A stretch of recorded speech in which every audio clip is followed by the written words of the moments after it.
sukana yetu Haji finti Nigeria no kipe Ozo chinye luko wanu Uzo kana kanulani Enyo hanangwo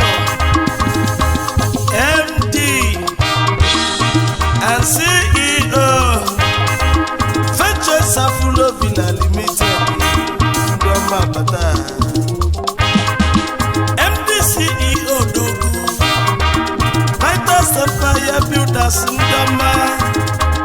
Onye nweyi nwerife Ojiane Mogo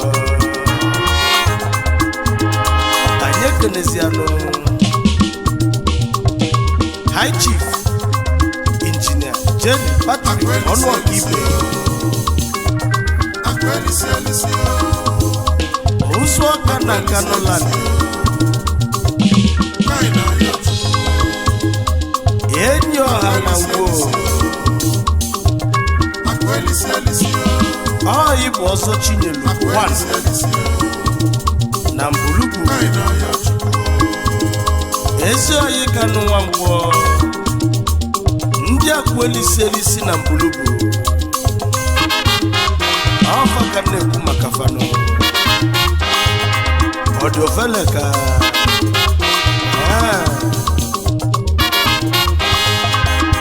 Ndi akweliselisi na Mbulugu Ndi akweliselisi na Mbulugu Afa kane kukufa Ndi chukwu gozi nenu Ewele na lulobodo roma Ewele nenyo lobodo aka Afa bunda kweliselisi na Mbulugu Akweliselisi Ndi Mbulugu Akweliselisi Ndi Elibagwagu Akweliselisi Kaina Yochukwu High Chief Jerry Akweliselisi Onwokibe Akweliselisi Ozo Nanyelu Akweliselisi